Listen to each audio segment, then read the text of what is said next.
Hello and welcome to this month's Land Down Under Hangout. Now I can't talk. I blame Mel. Do over. My fault. This month we read Aurora Rising. I loved it. It was great. I'm so glad that I read it. She was so cool. Everyone was so cool. Everything was cool. It was great. Screw you if you didn't like it. It was great. Saying that before Matt gets here. I was just looking at him. Bruising for a fight. She's like. So just to start off with some overview, Kirsten, how did you feel? I quite liked it. It was a very fast read for me. Like, I think I got through it in a couple of days. It was a quite YA book, which I think might be why Matt was not as much of a fan. But I really enjoyed it. I will definitely read the next one. So, yeah, I'll get more into it later. But I really liked it.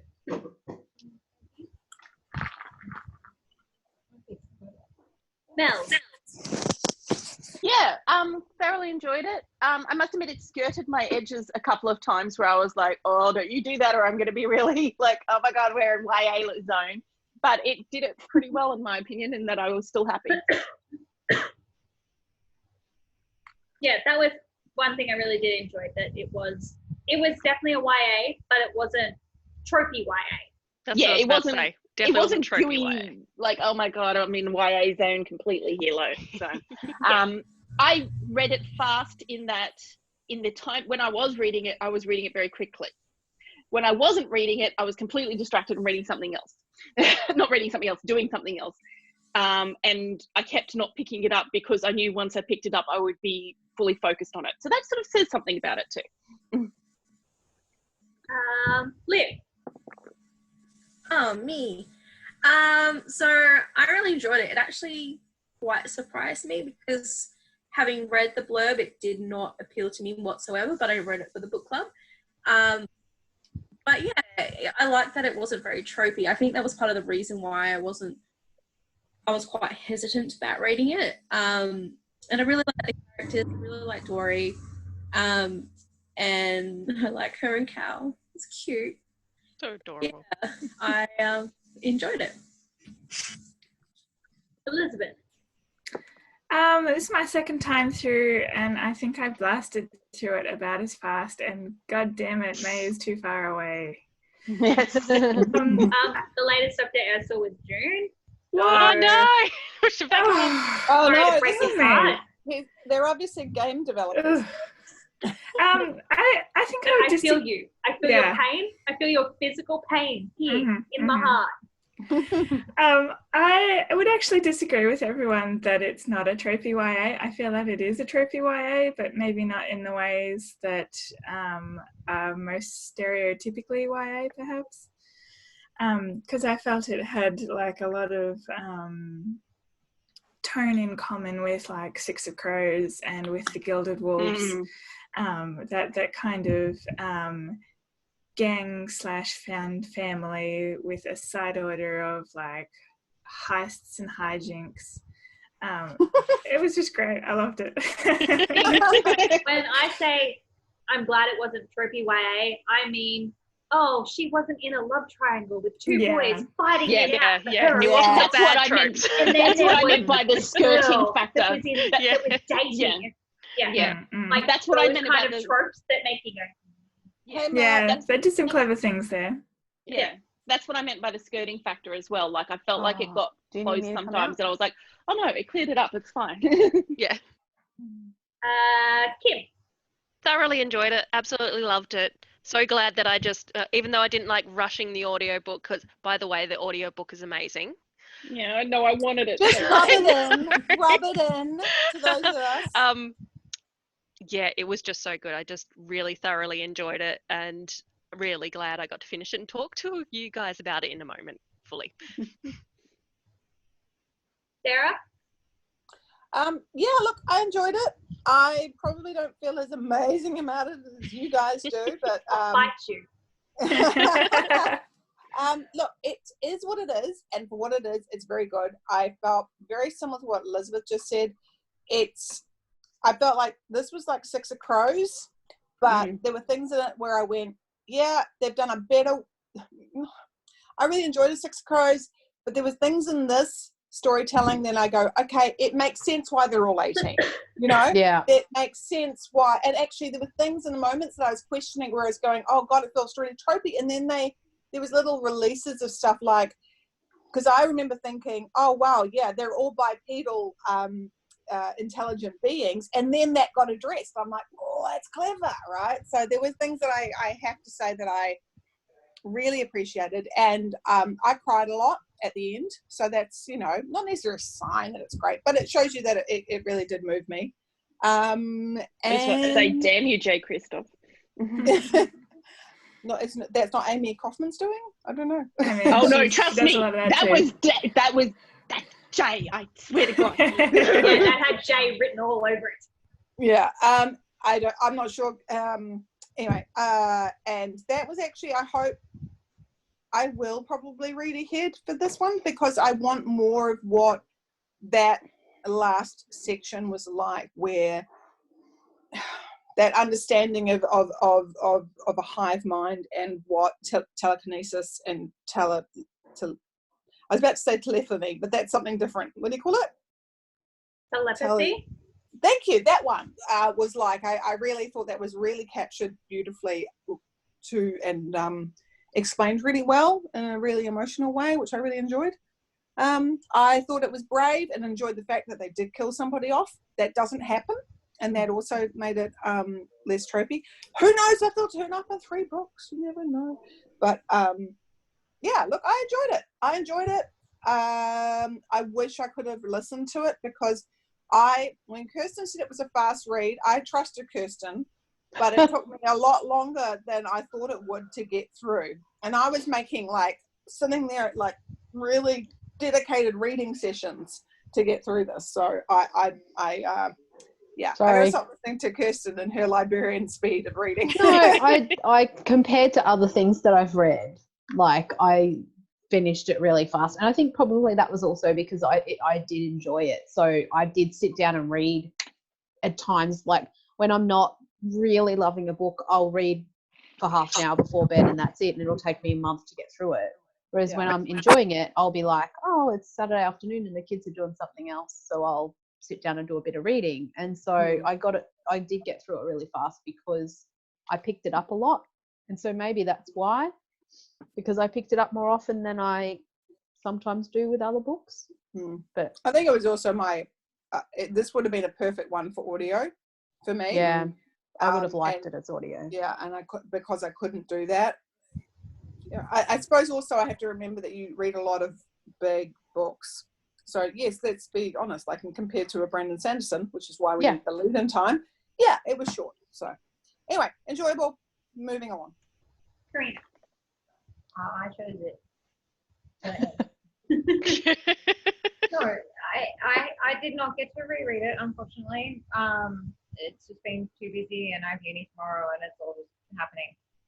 So I'm a little bit disappointed that I didn't get to reread. So it's probably been 6 months since I've actually read it, but I did fly through it at the time, which, considering what a hectic year it was last year, flying through anything is very impressive. And I love Jay Kristoff, as you guys all know, so I really, really enjoyed it.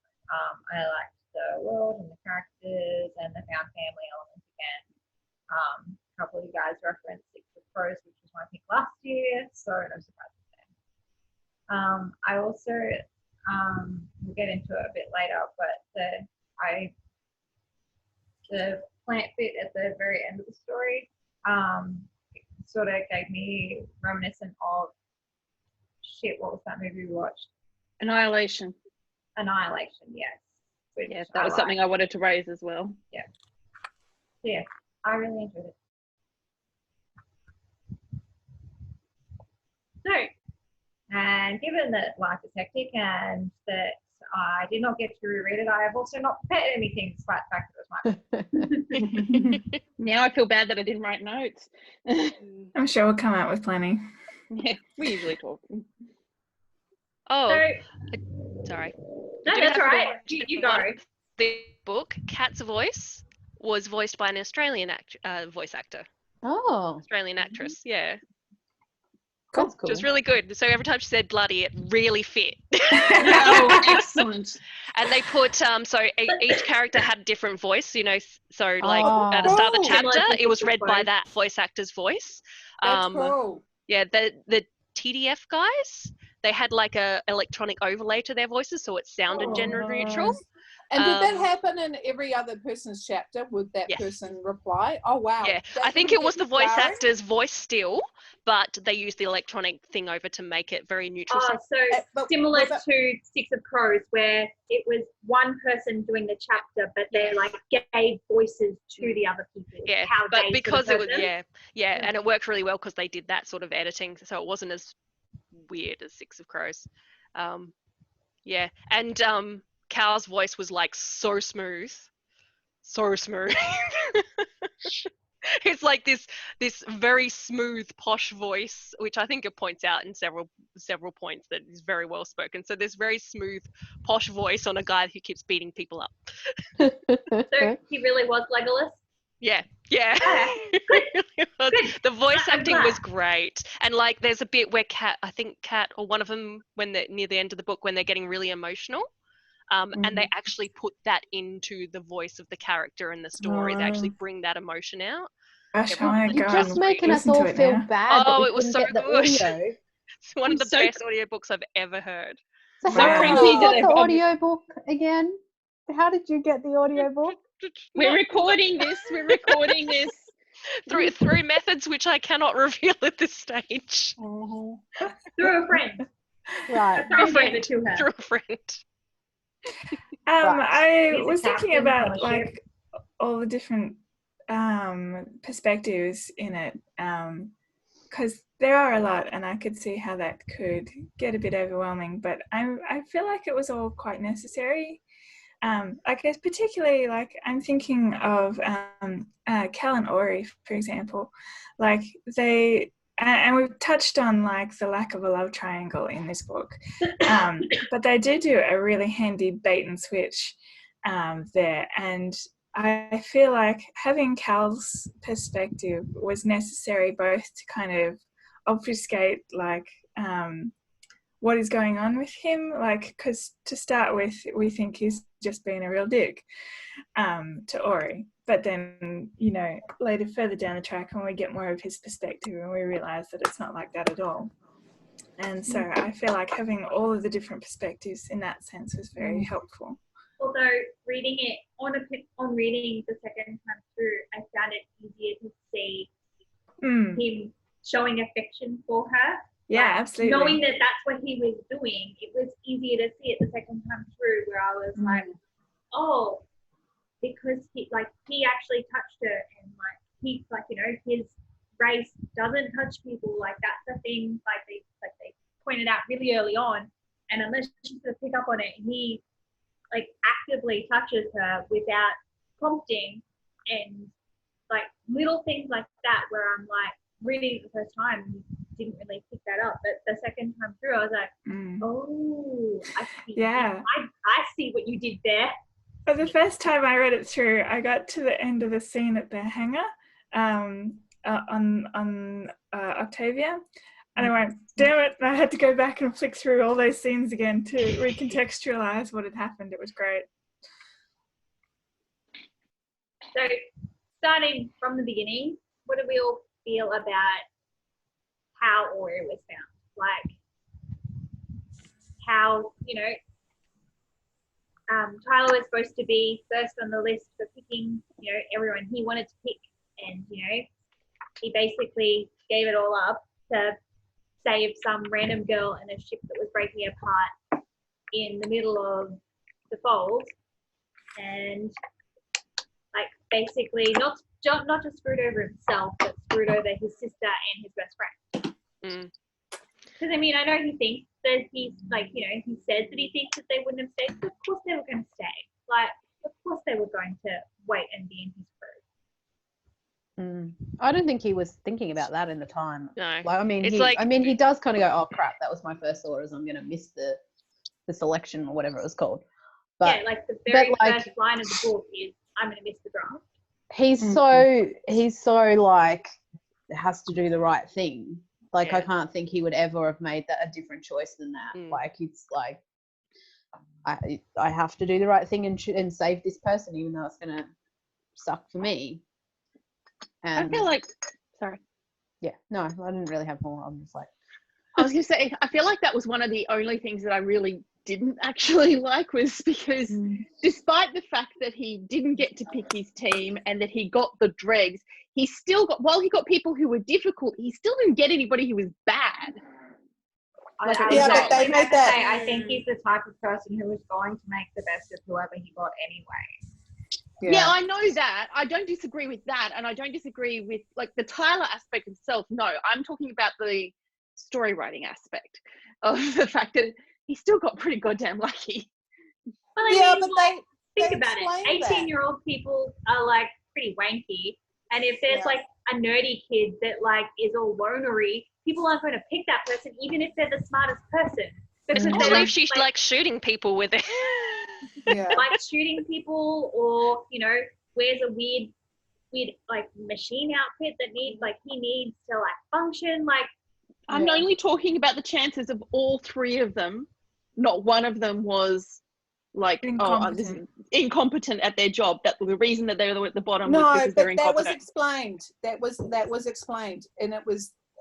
I think it was when Scarlett and Tyler and Kat were talking, because it was kind of like, or he was consoling himself, because he was like going, well, this is the best of the best. Even if I'm getting the worst, they're exceptional to be even in this position. Yeah, So like they're never to going to be be doing incompetent. all this training. Yeah, like to be Yeah. accepted into the academy, you have to be so good to begin with, and even the worst of the best is still fairly good compared and to get chosen into the league and to graduate, like people were being cut off at all stages. it'd be like getting the person who came last in the Olympic race. Like, exactly. they're still pretty good. They still came last, but they're still pretty damn good compared to like your average person.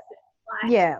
And I do think that it is a flaw in the system of this whole select your team. Like, it would become a bit of a popularity contest and a bit of a let's pick our friends kind of thing. Which even Tyler was going to do.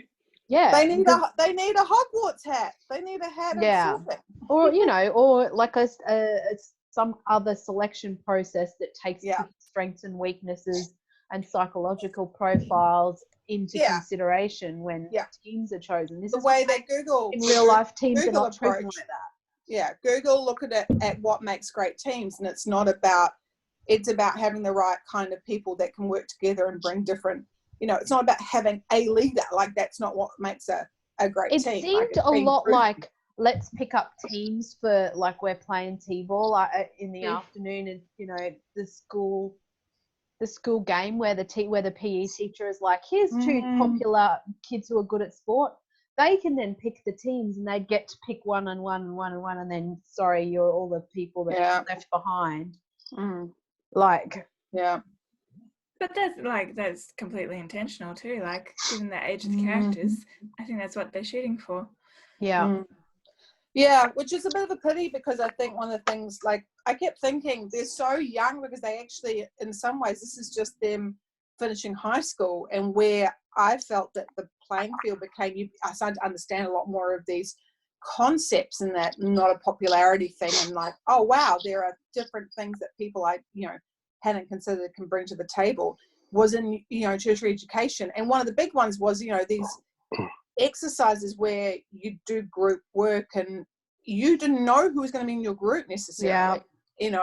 Sometimes you'd have the people who didn't do jack shit, but then you'd have people I had no idea you were really, like, you'd learn a lot about someone and someone's skills, or from their perspective, and that was always an opportunity there.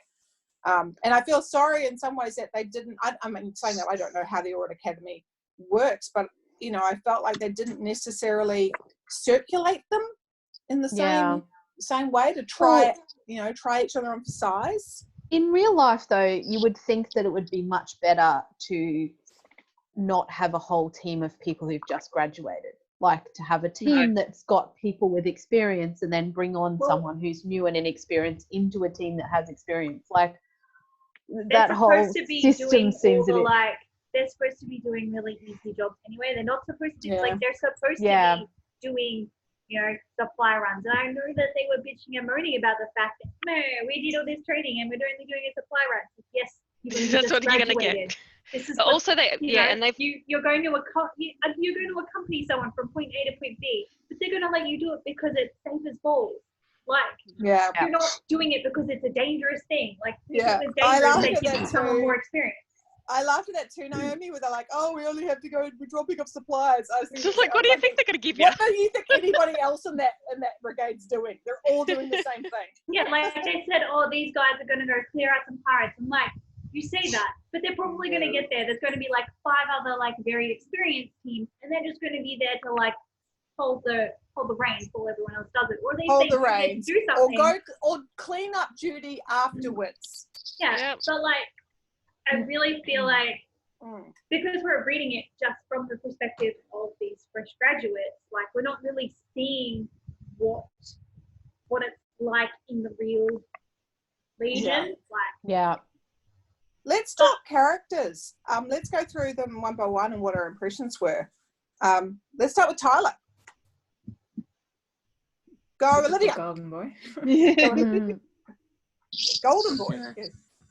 I just realised I had muted myself. Anyway, Tyler. I liked him. He wasn't my favourite. But at first I thought, based off Ori's perspective of him, it might have been like a love triangle between her and Carl. Yeah, I was really afraid that they were going to make Tyler her boyfriend, and I'm like, no. They tricked us. They tricked us at the start by her being attracted to him, and then it was just like, nah. I actually really liked that because I liked that they did the whole thing of like, you can go, that person is physically attractive without necessarily it becoming a relationship.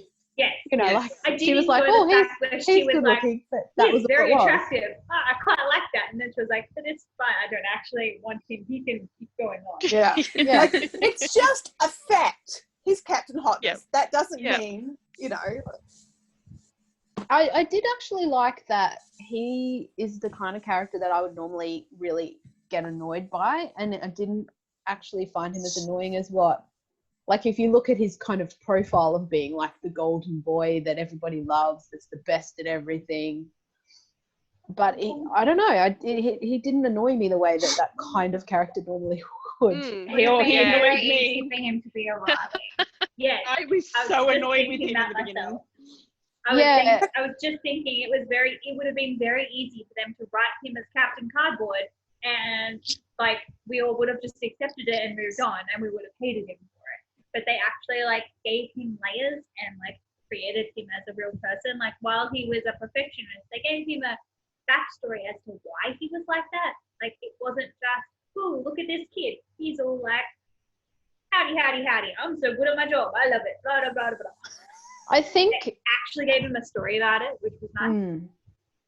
I think the thing I liked was that he did like that kind of trope, I suppose, of that kind of character is usually very like self-centered, and I did feel like he did care about his team and he did care about the other people on his team.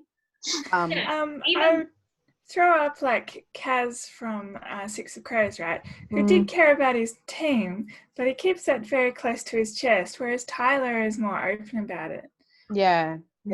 I'd say that Tyler takes the idea to heart that you lead by serving, and that he is there to serve the interests of what his, like how to get the best out of his crewmates, what their mission is.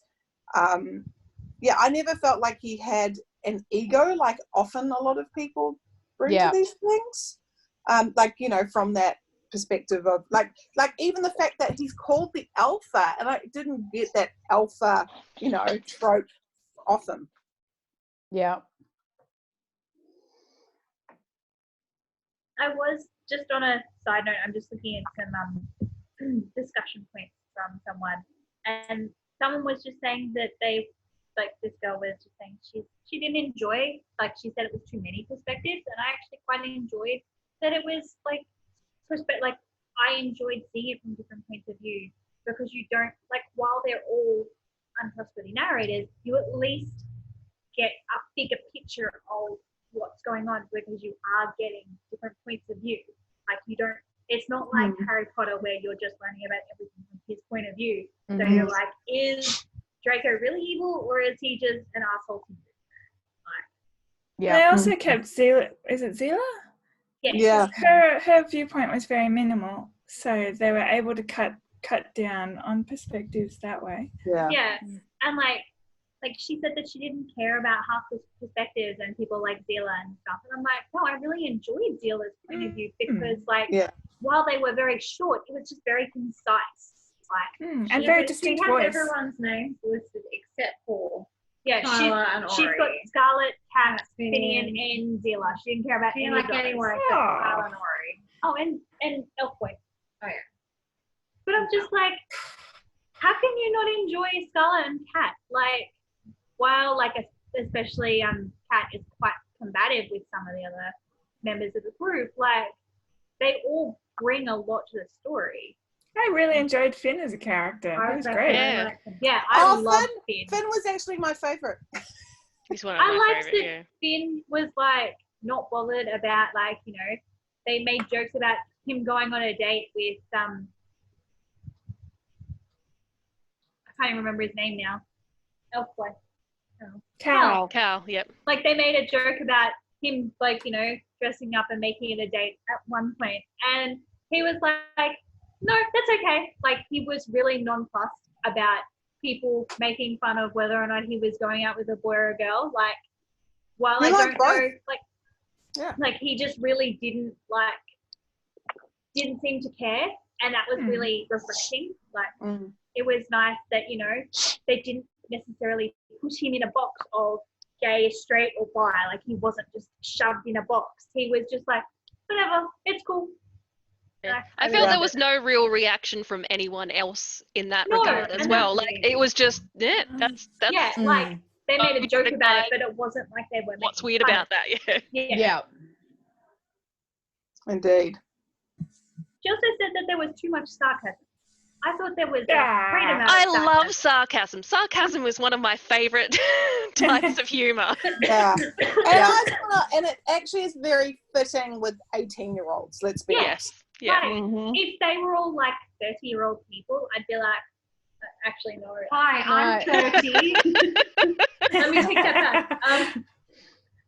And that had been one of my issues with Six of Crows, was like the language. Like, we always talked about like whether she had written these characters as older and then was like trying to squish them into a young A kind of like, no, make them younger. That's a section. That's a box we can put this in. Whereas like these guys read, you know, they read young, which was good. But also that they've been trained to be exceptional. So, you know, it all kind of made sense.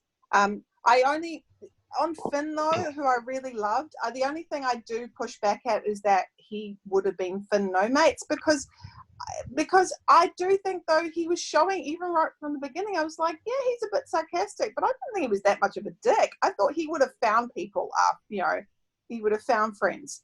Yes, I didn't think he was cutting himself off. Maybe others disagree, but I thought he quite clearly, to me anyway, was supporting his squad.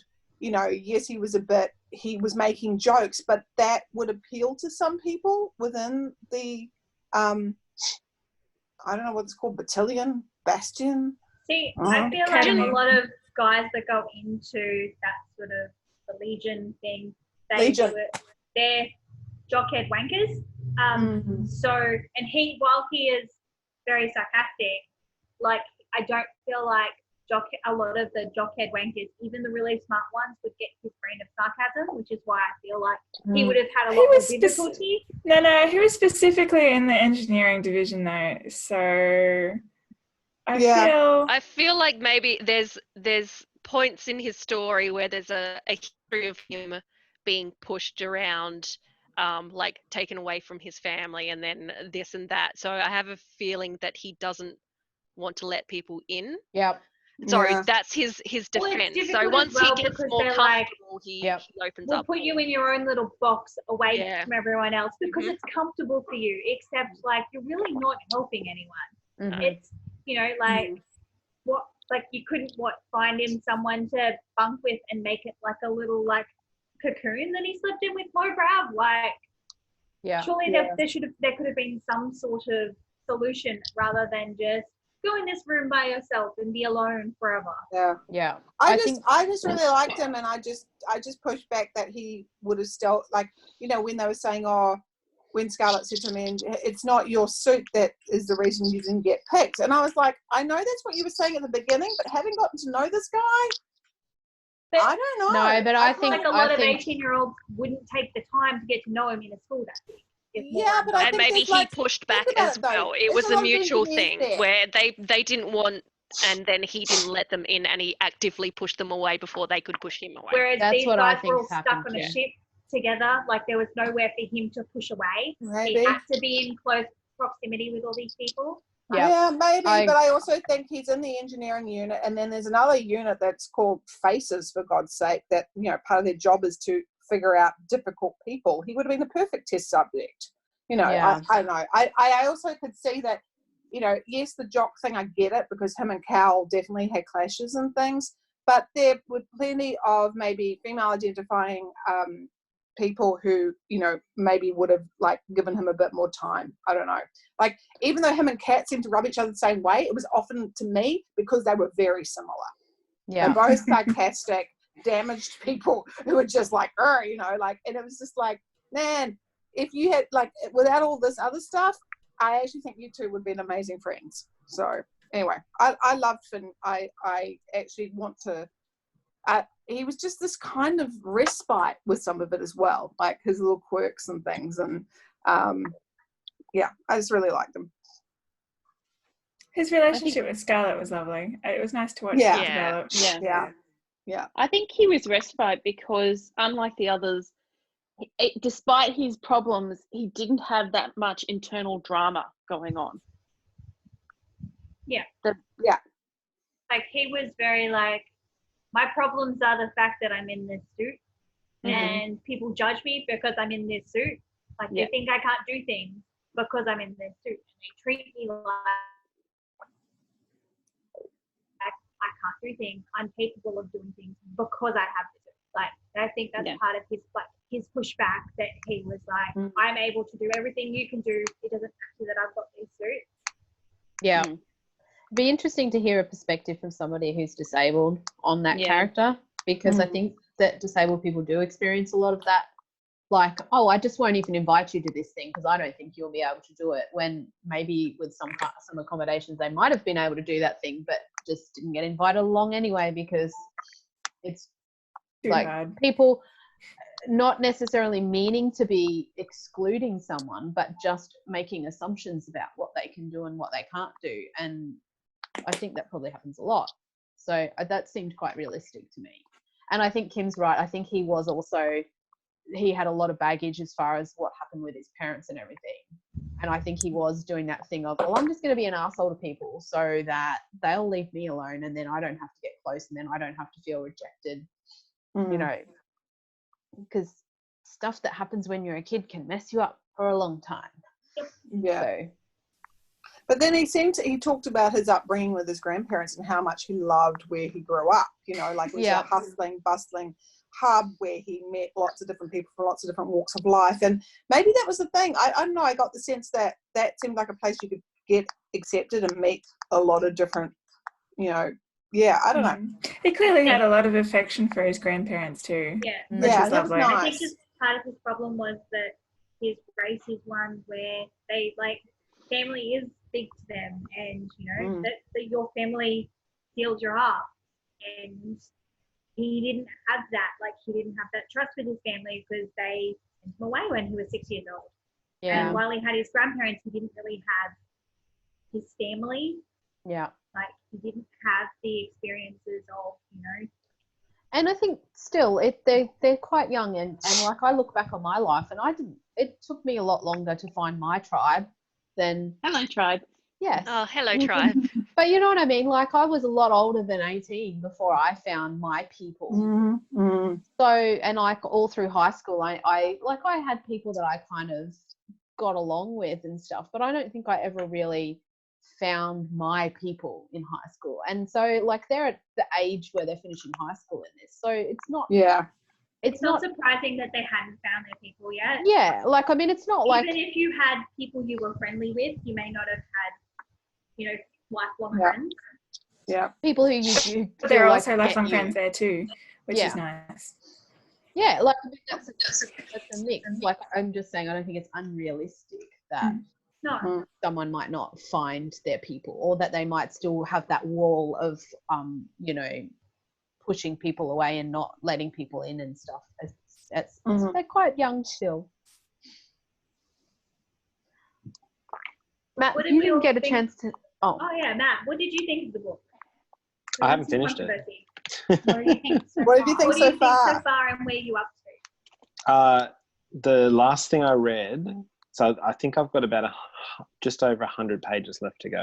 That's They're at the big party, Bianchi's party, and they've just set off the charges, and everyone's like, "Oh, what's going on?" And that's you need to get past that. You do need to read that bit to sort of. There's a lot that happens that's like, oh my god. But that's quite good. That's a heist, and you like a heist, Matt. So what do you think? This has been the most interesting part of the book for me so far. I feel like the last 100 pages will be the most interesting book. Yeah. Like, the last 100 pages have the heist part, and then the part about like the plant virus stuff, what you're going to be into now. Like the last 100 to 200 pages, whatever you've got left, I think that would be the most interesting for you, because it's a lot of action. It's the most sciencey, like it's the most sci-fi technical stuff in it. Yeah, you're going to enjoy that bit. But not only that, sorry.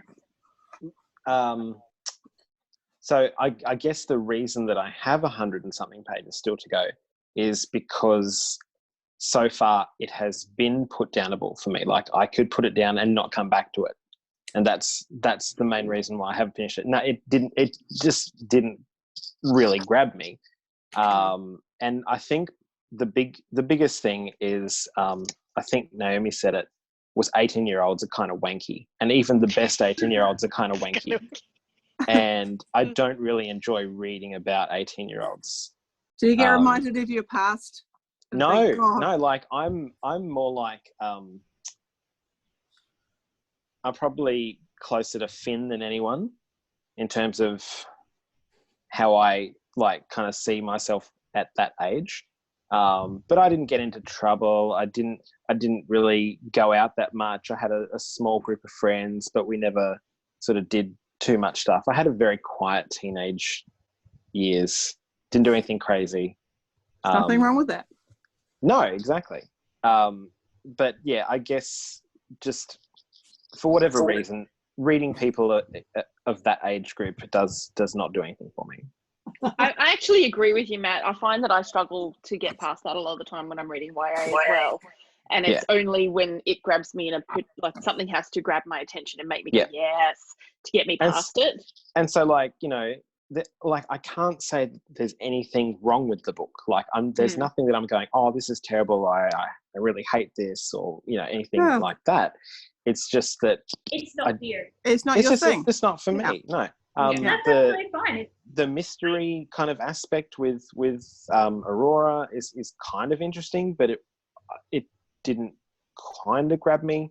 You were like, if you were 25, I would have been maybe there. Maybe it might have been more. Well, she's 218 or something, isn't she? Yeah, sorry. 225. It's like Edward Cullen. He's 100 and something, but he doesn't look it. No, that's different because he's experienced all those years, where she hasn't. So yeah, I kept getting actually kind of annoyed with her saying that she's that old. I'm like, yeah, but she's not really. She doesn't have the life experience of someone that age. No. I kind because Edward Cullen is a glowing example of maturity. I know, right? I get that there's the conceit of this being a YA book is around the fold, and like the younger you are, the less bad effects it has on you. So that's like a conceit into the YA things, like how do we make it so that the young characters are the ones that are going out and doing all the missions and stuff. And like I didn't like that conceit, but I understand why it's there for this to make the characters work in this book for this audience. It's very Ender's Game, really. Yeah. But without the really terrible person writing the book. Exactly. Otherwise, yeah, I kind of see where it's going now. And there's this, like, you know, nothing's been confirmed, but there's a couple of things that happened just before what's happened about, you know, betrayals of people and that kind of thing. So I'm interested to see where that goes. And I might still read the others. I haven't made up my mind yet, and maybe reading the last part will push me one way or another on that. That's exactly what I was thinking, is the last part's going to get you to read the rest regardless. So, but yeah, long story short, there's nothing wrong with it. It's just not the kind of book for me. Oh, I will say, so far I think there's been 3 pages, literally 3 pages of Zila's point of view. It's not much of Zila. She's the character that I'm most interested in finding out more about. It's like, like the last one I read was literally like 1 sentence. Yeah. I would So, like in the next book more of Zila. Yeah. I love this. This is my favorite thing. It's chapter 4, Zila. My current situation could be described as suboptimal. Suboptimal. And that's it. I love that too. I'm like, this is the character that I'm most like wanting to know more about. So, this is a fairly new book, right? So we don't know when the next ones are coming out or anything like that. June. Or... Next one's May. June. Oh, okay, cool. Why is it June when it says May on thing? It's been changed. I heard. I assume it's because of Jay's writing schedule. Yeah. Last I heard it was June, like that it had been pushed back, but it may have come forward again. Like I think it's very up in the air because he had a lot going on last year. He released 3 books last year. And he's got another 2 coming out this year. So it may just be an editing. Is he like Brandon Sanderson? Is he There's only 2 coming out this year. is he really prolific? Is he prolific, or is He's it just... fairly prolific? Yes. Okay, right. I mean, no one's Brandon Sanderson's style, but yeah, up there. Because that's See, I what think collaborating would actually take more time rather than less time. I would have thought so. Well, he can split his projects. So while one's off with Amie, he can be working on his solo stuff. And also, I assume that they assign each other. Like I assume that they're like, I will write for these characters if you want to write for these characters, so they can take turns writing chapters. Yeah. Like I assume that that's how they do it. Like you can probably assume that when 2 people are together, they're less likely to procrastinate because they've got each other to bounce off, rather than if you're sitting on your desk by yourself. You say that. Say that. This week What? I ended up at school until 6 o'clock because I was talking, not working. Yeah. The thing that they need to do when they get together is work out major plot points, make major twists or scenarios, or how action will like drive things forward. As that's because you're right, because otherwise them actually trying to write anything will not happen.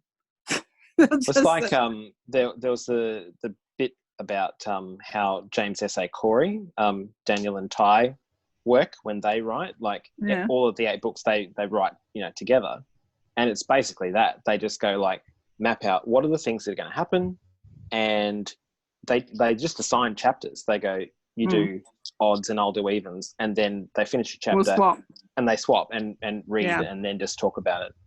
And I don't know if that's how everyone works, but it seems like that would be a fairly good, I mean, you'd have to have a lot of trust in your writing partner, I guess. So Well, and it's not like you don't get to see it. So, yeah.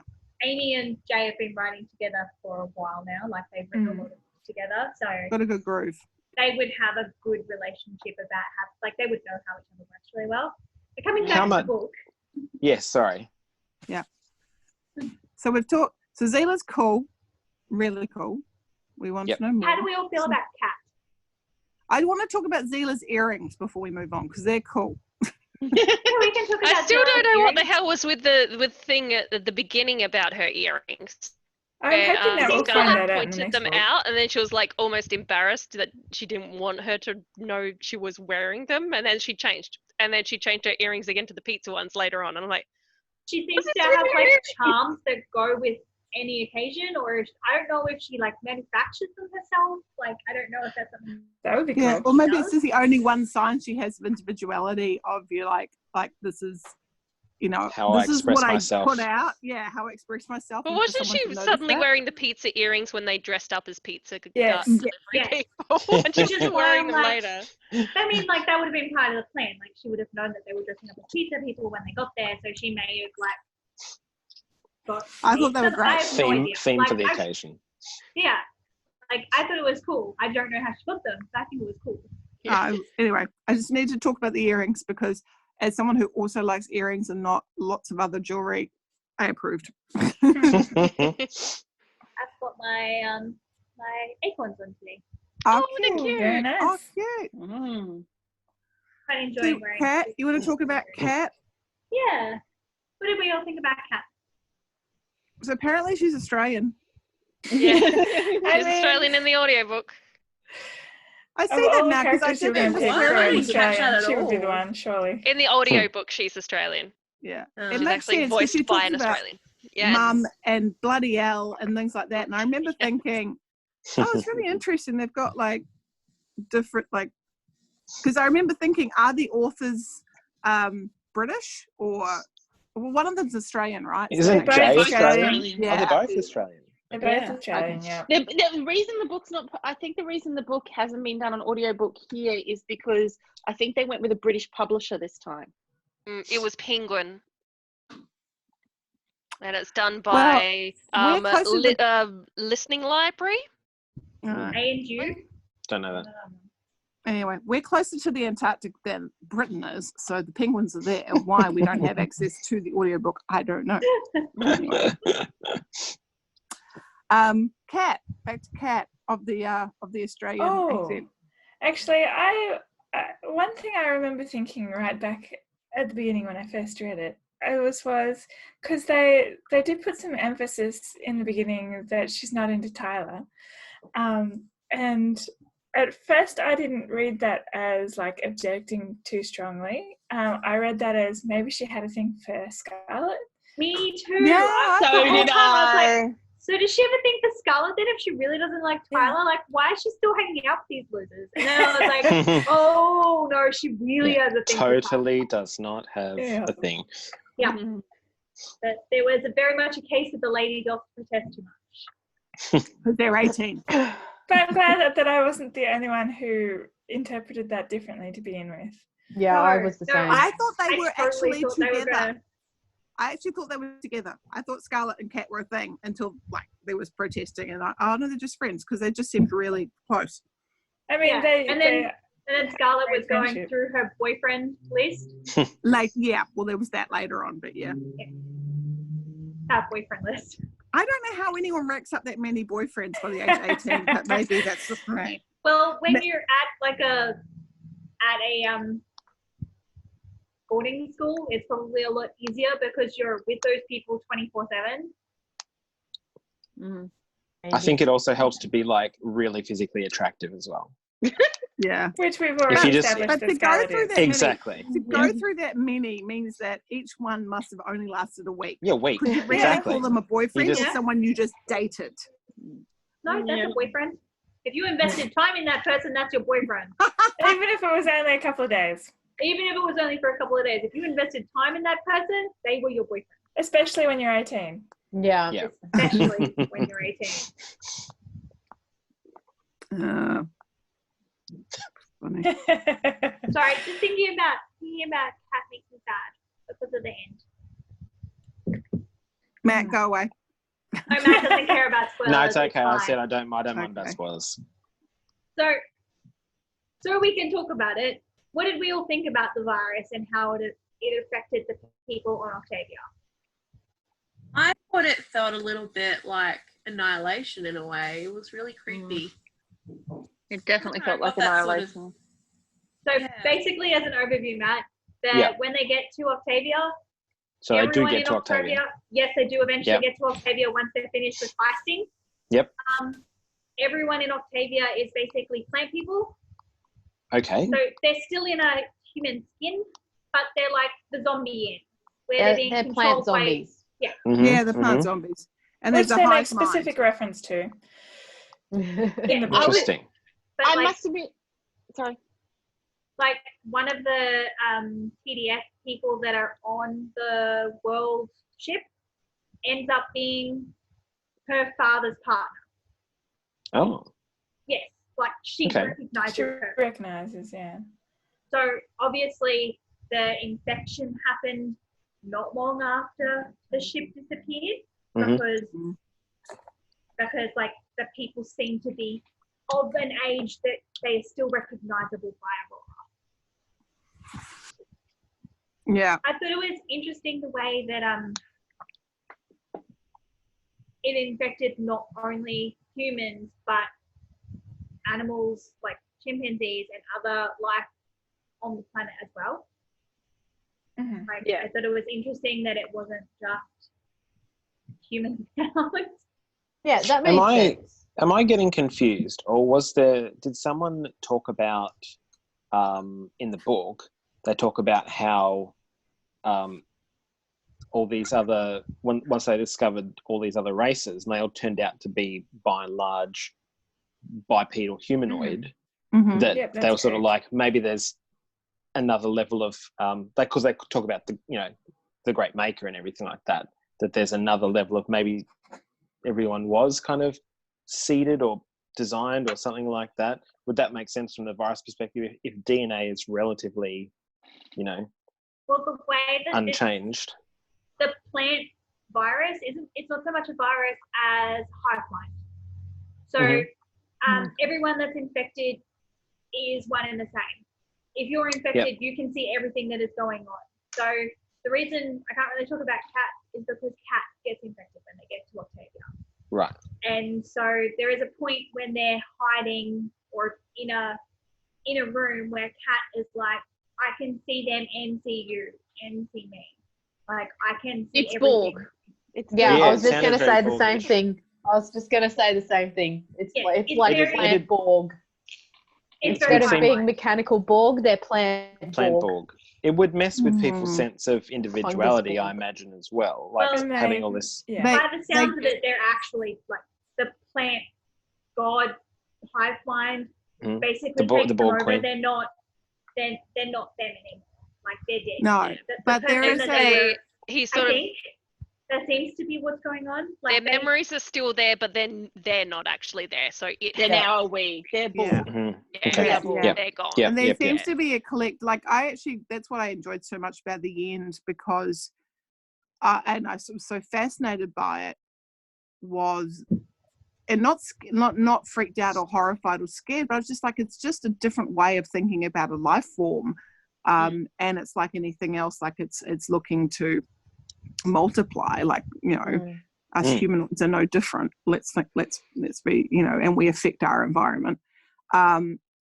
It was this idea that you became a collective consciousness. Like it wasn't that you ceased to be, it was that you evolved. Like, and I think that's what everyone was saying. Like, it's, now I consider it, I'm like, that's so much like what Annihilation was like, is that you fractaled into something new and something different. It didn't have the hive mind aspect, but yeah. And I was just really, and again, I think we were talking about this with,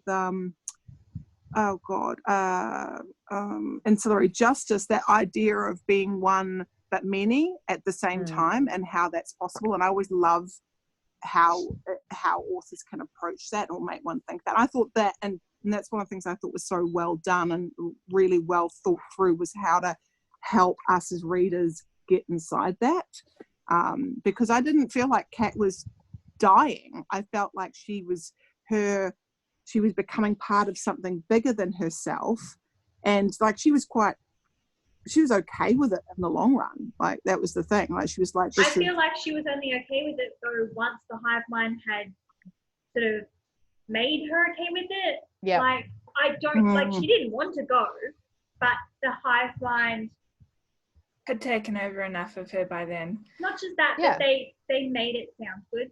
Like, Yeah. Yeah. it's the They way know her that they weak get people spots. to join cults. They make it sound real good. They like give Yeah. you the best view of But she was everything. also reaching out into that hive mind, and she could touch different components and parts of like what had been the people that had come before her, which was quite nice. Anyway, sorry. I'm not advocating that we become plant people. I just thought it was well done, and I kind of I got it and thought it was kind of interesting and cool. I like the fact that it was kind of like Annihilation, but I didn't feel like I didn't understand what the hell was going on. Yeah, like, so another point that this girl had was that she had no idea where the story was going and didn't understand what, and I'm like, did you even read the book? Like, did you read the words that were on the page and like think Who about said them? this? This little So- review. It's based it's between the pages. I just googled Aurora Rising discussion point just to sort of Okay. keep us on a bit of a train. But like this girl is like, I'm like, did you even read the book? Like, she literally said, I have no idea what's going on with the plot. I had no idea where the book was being set, the scenes. I'm a little salty. A ship didn't work out that I was hardcore shipping. Looks like she was shipping Tyler and Cal, and I'm like, that was never going to happen. Like, That was really obvious that wasn't going to happen. I'm a hardcore Ferrari shipper. I know that shit is never going to happen in canon. Right. Like, I don't understand that. But like, you can't expect that to happen in the real world. And then she was like, this book was supposed to be an LGBTQI book, and I'm like, was it? Like, Was it supposed to be? I didn't see that advertised as a LGBTQ story at all. Like, it seemed LGBTQ friendly. Like, there wasn't any like discrimination against people that enjoyed the company of the same gender, other gender, any gender. Like, it didn't seem to matter. Like, it seemed like a non-point. But I didn't hear anything about it specifically being. I mean, you could, from the perspective, the fact that Finn definitely is something. Not But quite. his story if I was definitely gonna wasn't the describe main him- focus of the book. I If I would was say gonna- he's Pan. Yeah, I was going to say, okay, he's fair. got to be Pan. There's no buy on that. There's definitely Pan. He doesn't care. He was appreciating hotness from every angle. And I was like, I'm As with someone you. who identifies as Pan, I'm telling you, he was fucking Pan. Okay. I thought that. And he was also panned because it was interspecies hotness. Yeah, interspecies. Okay, That's fair. right. Not just genders, He was but just like, you're hot, sexes. he's hot, they're hot, they're all Yeah. hot. You know? Everyone's hot. Captain Jack Pan. Yes, Yes. very much like Captain Jack vibes. With a little less of the happiness. Yeah.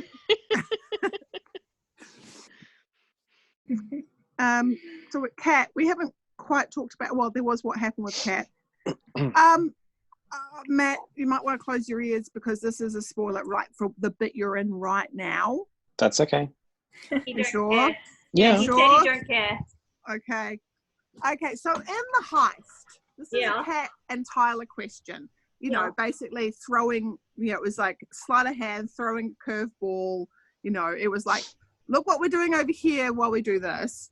Yeah. The fight that Tyler and they'd done all this alluding about Kat being upset about them sleeping together and him not wanting to go on with their relationship. And then she actually brought that up as the fight in the scene of the heist.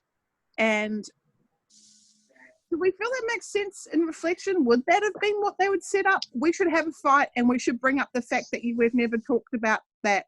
We're not. Two 18-year-olds having they would have thought that would be the most natural that adults will think 18-year-olds are fighting that. Also, I feel like Kat knows that it's the best way to push Tyler's buttons. Yeah. Yes, Like- that Wouldn't too. they have But talked about weren't they going to talk about this before, the setup of the heist? Now, we didn't know this was going to happen. That was the sleight of hand, but they knew they were going to have an argument. But I mean, to them, they would have known that them fighting about their love life would have been the thing that the adults would have been the most intrigued and also uninterested by. But So it would I have feel given like them the most concentration on them, so Aurora could steal the trigger, as well as them not actually being interested in what they're saying. If they were arguing about how, anything else really, but like arguing about a relationship thing gets people to be interested as well as not be interested because they're kids. I think also it's that thing where it's easiest to lie when the lie is very close to the truth. Mhm. So like Also, they've gone, they "Here's weren't just something-" arguing. She was laying into him. She was punching him. And that's the thing. I totally bought that this just erupted out of nowhere because we were in her head. We were in her head being all upset about stuff. And, you know, like Cal even said to Tyler, like, you know, you need to sort it out with Kat, like, and then him going, we're not going to talk about that kind of thing. Like, there was definitely tensions there, and I don't disagree, but at the same time, neither of them want to talk about it, you know. I feel like you're thinking that this is way more calculated than it was. I feel like they're just like, we'll get in there, we'll have an argument, we'll distract them that way, and then that's it. And so when it came down to it, do you think this was her opportunity? Is Yes. this the thing, Elizabeth? You're like, That's we should have an argument. Okay, we'll talk about this. She's going, I'm actually going to lay into you about the other thing. Yeah. I really want to lay into. Oh, I Okay, think I have a feeling I don't think been building this definitely going to up, bring up and this this is other like a thing. good opportunity. Yeah, because he can't get So out of it. Tyler He thinks, can't leave this we're conversation. going to argue about the ship and who gets to fly it. And she's like, you think that's what we're going to argue about? Yeah, he's like, yeah, we're going to argue about this thing. And she's like, yes, 100%. We are definitely going to argue about that. Not even at all, mate. In which case, I'm cool with that. It was very well done love- because I didn't see it coming. I was like, "Holy shit! She's betrayed them," and it's like, and I fell for it hook, line, and sinker, which Well, you know, because I don't always do. Ori's head, who was like going, you know, Kat's just burning holes into me and all this kind of stuff, you know. So I think it's the thing of being in someone's subconscious who's not then releasing the information that their subconscious actually knows. Like their subconscious is baiting you as a reader. But I really do love think the that little Kat story hated about Ori, or at least disliked her. the great Alice. What is it? Great Allosaurus? Something. Ultrasaurus? Oh, yeah. Ultrasaur? Ultrasaur. The Braxis. Ultrasaur, Braxis. Blah blah blah blah blah. You mean that Ori just went, I actually wondered about And she that. just yeah, Sorry, Matt. she floated him. she floated that Allosaurus that killed everything on a planet, including its entire species. This doesn't make a lot of evolutionary sense. No. No. No, But but I you want to wondered think if that very alluded bad. to Like, whatever Octavia, was. to that disease on second reflection. Ooh. I don't know. Maybe it was just an evolutionary mistake. A very bad evolutionary mistake. It seems like it's its own life form. Like the way it was talking about being like basically in battle with the first ones. What are they called? The Ishran. Those ones? No. How to say it? Keep thinking Etruscans. Ishvaraj? Ishvara? Ishvaraj? Yeah, I think so. That was the word she kept saying when she was in like trance state, right? Yeah, Rahim. Ishran or whatever it is. Yeah. Rahim. Oh, Eshvaran. There we go. Ishvar. Okay. Yeah. So I Esh feel was like the name of the other species Yeah, that was like the really old. first species. Raham was Chameleon, the word yeah. she was saying when she was out of it. Yes. Mm. but like I feel like they are two life forms of some description that are basically the beginning of the universe, or have been there since the beginning, and they are the original warrior, or they started the original war, basically. Oh, this sounds like Babylon 5. Like that's what it seems like, because like the plant people keep talking about how they've been fighting this war and trying to get back to forever. And so it'd be interesting to see what happens in the next book and how they actually because I mean it's been 200 odd years and they still haven't gotten off a single planet. Like Well, it's not exactly Well, they're fast on several developing. planets. I They're was on going to say they several have. planets. That's kind of the point of the map and That's the the red one they're really markers. awake on. But what I mean is that and they're not they're in the- expanding quickly. Like Yes, if you want to infect someone, you have to get them to come to your home planet. Yeah. You can't have them Oh yes, the like they nursery need to come planets. to the nursery planet. They can't take their people off world and start infecting people that way. Yet.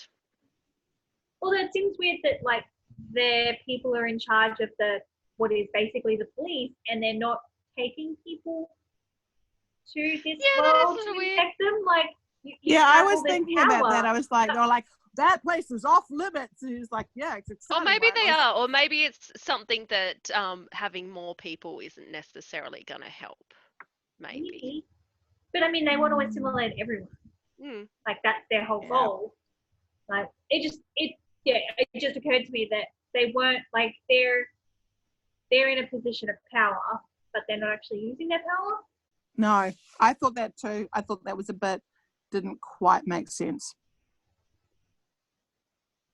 Who else haven't we talked about? We haven't talked about Cal, Pixie Boy. Mhm. You mean Legolas? Legolas? I like Pixie Boy. Pixie I'm gonna Boy? grab his butt. Golden Boy?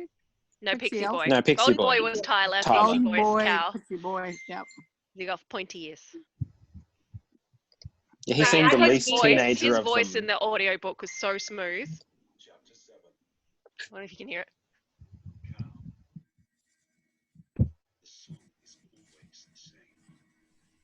We're discussing Cal, were we?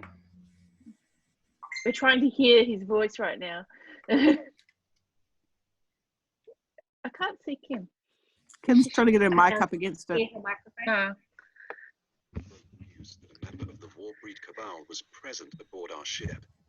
No, 10 that's not seconds, his voice. Hagen's Take it away. defense grid. Yeah, stop it. No, that's not good. No, that's Way bad. too Well, old. it's if you want to hear the voices, I'll Yeah. post the samples of all the Oh, the nice. Random House please site. do. There you go. So you can actually Oh. play their voices. So you can hear Kat, who's the Australian. Apparently, she's like one of the actresses in the Fairies stage show. So Oh, right. Can you yeah, can we'll you let pop everyone. that in? Can you pop that in the general chat so that I can Yeah. use my phone to do it? Because I'm on my Sure. iPad. When I Look at find me it. with my multiple screens. Yes. Thank you. I open it on my tab on my computer. Anyway, Cal, people, what'd you think? I'm very happy that he's on the cover of the next book. Yeah. Ooh. I haven't Yep, seen wait. the cover in the next book. Oh, it's so pretty. It's quite good. It's quite good. It's I had so to go with- beautiful that despite the fact that I don't have a special edition of the first book, I had to like talk myself down from buying one of the fancy special releases of the second book. What? Why did you do that? You don't have the first one. Why did you do that? Because I don't have the first one. So? I don't have the first one. You can invest in the first one. How? eBay. It's one of the reasons I was very happy about having this cover, because this copy, because I was like, ooh, I get to buy all of I the mean, beautiful hardcovers. To be fair, this isn't ugly. I'm very happy that we have this. Yeah. Like, even the basic paperback is beautiful. Like, and I mean, Anyway. we only bought this because we were on a J. Kristoff buying spree. And oh, I bought it when it came out. Speaking of, we should probably get back to Cal. Sorry, I distracted us. We were talking about Cal. Yeah, you were talking about Cal and how Well, attractive he is, and how Yeah. aggressively he and Aurora totally make out next time. You drawing the line at making out it's YA and you want to get the good stuff. Yeah, we won't get to the stuff. It's fine. This is the cover of the next book for those of you who haven't seen it. Look how handsome he looks Oh, Thank you. with all his bushy hair. He's got his braids. He's got his braids and his violet eyes and his cheekbones. You can cut glass on. Dude, I don't like the forehead tattoo because I don't like. I mean, I know it's a racial thing, but I'm just like the face tattoos are a thing you can't take back. Yeah. Maybe you can I then. think, isn't that part of the story though? Like, you know, Yeah. I know. like everybody's It's a judging me TV show. based on this thing on my face. But I could look it up, I suppose. What's this next one called? Aurora Burning. Burning. Burning. Sorry, I really made it really. Yeah, so there are different dates depending on where you look for Aurora Burning. I suppose Penguin's probably going to have the exact date Sorry, Cal. Oh, I thought it was hang on. I thought that, where's the thing? The thing on his forehead is it a trident or something? Was Yeah, it? there was sort of like a way of categorizing. Crossed over. Yeah. It's his glyph. Is that his glyph from his tribe? Yeah. I thought that was in his eyebrow for some reason. Yeah, I kept thinking because I think they said above his brow or something, so I thought it was like above one it's eyebrow. It was right in the middle. I didn't think about it. Yeah, but it's right in the middle. That's your forehead. These are your brows. But your brow is that like bumpy part of your skull. Yeah. Well, Yeah, but that's your brow bone that is there. no way, shape, or form. Hang on, where's my camera? That's your forehead. Yeah, but that's above his your brow. forehead is above your brow. Okay, I have a question. Do we think he is the son of the Star Slayer? Oh, that is. Yeah. That's what I was thinking. Yes. We've already had one father turn up to be a baddie, so you know. Yeah, because It it could be doesn't. too. They have. It seems like they're particularly avoiding saying that his father died on the planet. Like it's making you think that his father was on the planet when the Star Slayer blew it up, but it hasn't actually said that. And they also have established that his relationship with his father was a tense one, where his father was training him hard to become a really amazing warrior and encouraging his darkness, basically. Yeah. Am I remembering it? What's the name of their thing? The something? Unbroken. Unbroken. Were they originally Warbreed, or were they from all different castes? I think they're originally Warbreed. I think they were originally Warbreed, at least the majority. So that would if fit not then all, as well the with majority of them. Yeah. The theory, yeah. Yes. Yeah. I just want to understand more about that whole situation, and I do like Elizabeth's theory. That certainly makes things very interesting. Well, I feel like that's what they're kind of setting up as. It seems to me anyway. That's why you're a professional at this stuff, Elizabeth. Maybe you'll find out in the next book if he's on the cover. Oh, yeah. Is there I a hope so. No. Yeah, She's talking about Aurora burning. I was just, Cal is on the just cover. reading the Goodreads summary of it, which Aurora does Rising, mention a Aurora few things. burning. Okay, maybe I Aurora. was wrong with June. Everything Book here says this depository. title will be released on the 5th of May. Yeah, Maybe so. the book depository, I was just saying, it says 76 days to go for pre-order, which would make it the 7th of May. That they're shipping it out, technically. Still, at least on book depository. I mean, it's all possible that these things might just not have updated yet, but it's... Yeah, it is possible, yeah. I just want to say I have a good husband who bought me hot tea. Oh, Oh, lovely. very nice. Oh. Scarlet. Yes, Scarlet. Are we done with Cal? I think I so. believe so, Unfortunately, yeah. I don't think we have a lot on Cal at the moment. No. No, not in Actually, this while one. we're talking about him, I will mention a pet peeve of mine in terms of tropes is the Insta love thing. And I know Yeah, there's a bit trophy. Yeah. Yeah. Yeah. But again, I think they're working to undermine it because Yes. Aurora was not all right, we're going to be together forever. She's all give me some time to get to know you. Yeah. Yeah. And I agree with, I think that's one of the things they've done is that they've used tropes, but that they haven't used them in a very traditional manner. So they've used the trope and then they do something a bit different with it. He didn't even question it. He was just immediately, of course, this isn't going to work, and I'm going to, And So I do like the worked fact okay. that he was no, it's fine.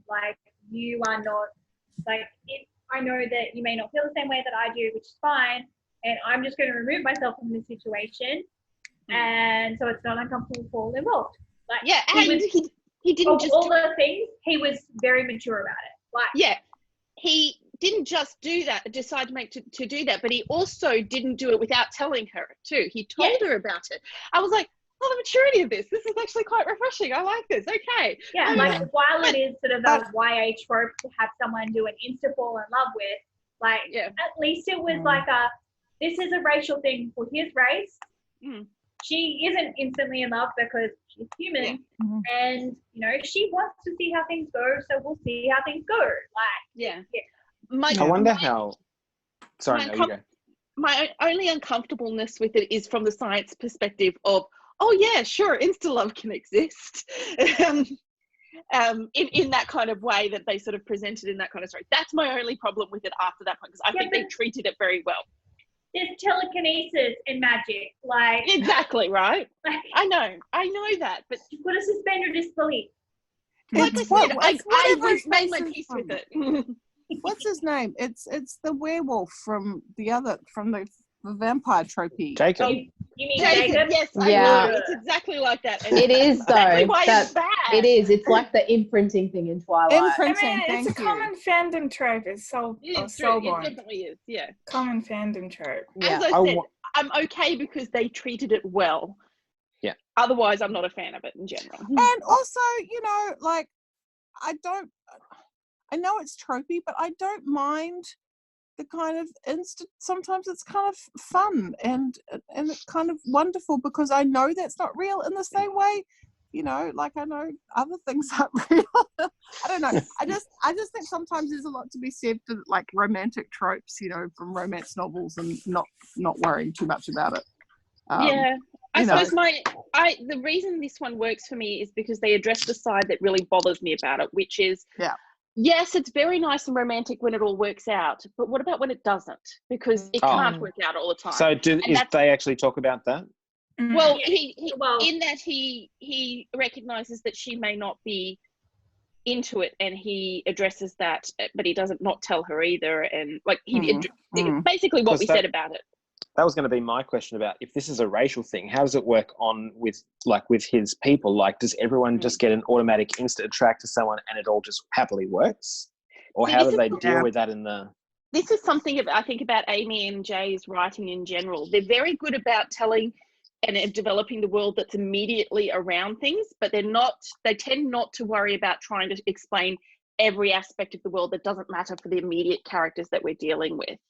And so I think this is a good example of that, where they address it here and they sort of mention that obviously this is a thing that happens in the races, but they don't necessarily tell you all the details of what happens normally. Well, I mean, the only other case that we sort of hear about is that woman on that abandoned, where they go to do the delivery. Where she's sort of like, I lost my bechamel. I lost my white sauce. Bechamel. I'm so hungry right now. I was like, it's like the sauce. I lost my white sauce, and it's your fault. That's how I keep reading it. My bechamel sauce. Bechamel. Yeah, so it could very well just always work out, but they've just lost. What I think he said, millions of lives. So Billions. Okay, I couldn't remember if it was millions or billions. My bad. But like we'll see how it all works. Like we'll see if anything develops in the next story. Like if we see any of his race, like it seems like they're few and far between. And to finish off that comment too about the way Amie and Jay write, where they're very focused in on the exact part of the universe that we're looking at rather than the whole scope.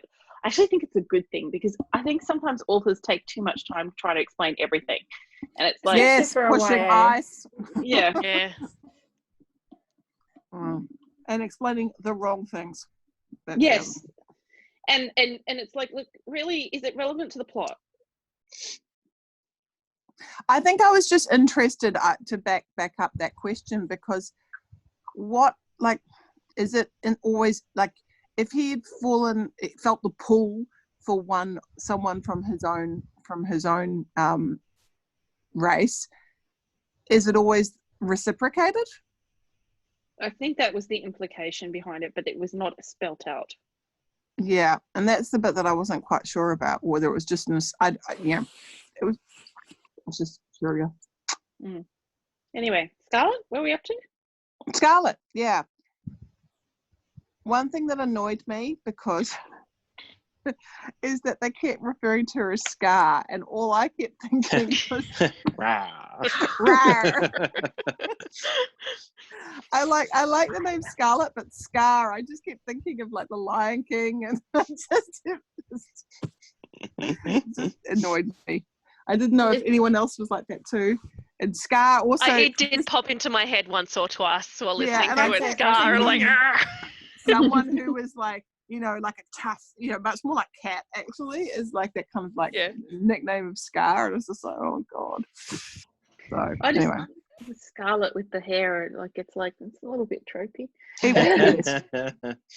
Oh, that was Look, to have a space elf with purple eyes, okay? Exactly right. That was, I got over it fast. Like I said, I gave this 4 stars. I thoroughly enjoyed it, but it's just those little things every now and then that I just go, Well, that was it. When I first read the first chapter, I was just kind of sitting there going, because I was like going. I got up and I ran because this is the title of the first chapter, and I ran my hair through. I ran my hand through my blonde hair. I'm thinking, you don't say what color your hair is. Like that is so like, let me describe to you how handsome I am. Like we're gonna have this but now you've got a really good visual in your mind. You just go, I'm running my hand through my hair. You don't describe your hair and your color of your eyes. When you're in your subconscious. I don't know, but I felt the same way. I was like, oh, of course your hair's red. Of course. I don't know if it was just me, but I had a little bit of trouble early on distinguishing Scarlet and Cat in the early parts of the book. Was it just me? Like I didn't get a good sense of like there was, because they both were sort of like had the Tyler connection. It's just me, right? I can't judge because I did the audiobook, so it was very obvious for me, obviously. Like later on, it wasn't a problem, but right at the start, I didn't feel like I got quite as much, I don't know, distinction between the two characters. I don't know. Yeah, I have a little sense of that, I have to say, but yeah, it resolved itself fairly quickly with the whole like, oh, you're in love with that guy business. Yeah. I found that actually more with Finn and what's her name? Zila. Yeah. Right at the beginning, I got them mixed up because I was like, they were both kind of aloof from everybody else at the beginning, and I was like, which one are you again? Like when I was in their chapters, I was like, oh yeah, like, oh that's right, he's the one that's got the suit thing. And then I was like, I kept forgetting which job each of those two had because they both seemed kind of brainy, even though, like, do you know what I'm saying? I don't know. Mm-hmm. Yeah. I know what you mean. Only right at the beginning, but like if there was anyone that I got mixed up or couldn't remember who they were right at the beginning, it was more those two than Cat and Scarlet, because I think maybe they didn't get as much page space as well, which is probably why. No, that's true. I know we're talking about, who are we talking about? Scarlet. We're talking Scarlet. Before I forget, with Finn, I got this idea in my head when he was being described that his exosuit was like super big and bulky, and like it was even more of a noticeable thing because it was so like, out there. But then looking at artwork, it seems to be like a lot more form-fitting. It's like a second skin. Yeah, it's a second skin, and almost like you wouldn't even. It's almost see like you don't even notice it, like unless you're looking for it. Yeah. I felt like I was envisioning it fairly big until he had to put on the same suit as everybody else to go out on the planet, which you haven't read, Matt, so you wouldn't know that bit yet. And at that stage, I sort of went, "Oh, I need to trim this in my brain." Yeah. I didn't think it was super bulky. I just didn't see it quite as slim as I felt like it needed to be at that stage. We need to go. I need to. You can stay. I have uni tomorrow, and I have to drive 40 minutes to get there. So yeah. Be late there now. Yeah. Right. So Right, guys. Oh, she can stay. Oh, no, I'm staying. Sorry. Okay. Karina. Karina. All right. I'll be right back. Okay. Right. Where's Karina going tomorrow? Uni. Oh, okay, fair enough. She needs to get ready for bed. Yes. Kat and Scarlett have excellent, well-worn banter, though. Yes. So I can I see guess how that's that could be what's- confusing. Yeah.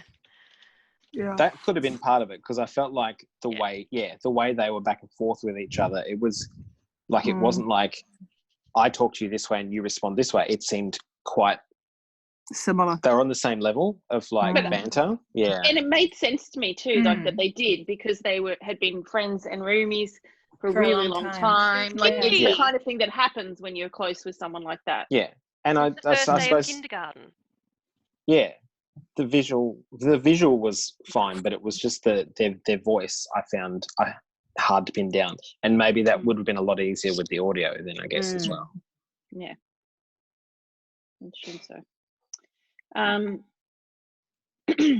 Although I feel like their communication styles are pretty clear. Like Scarlett is obviously much more diplomatic than Kat, who tends to be more of a straight shooter. Yeah. Yeah. I liked though that it at least at that early stage, I could see quite clearly that Scarlett didn't just turn herself on, work mode on, when she was just around her friends and things. Like it wasn't something that she was constantly doing, which sometimes can feel a bit icky. It really did feel like she was just hanging out with her friends and talking naturally. And then when she was doing her work, you could tell. Because I think it would have come across as a little slimy feeling otherwise.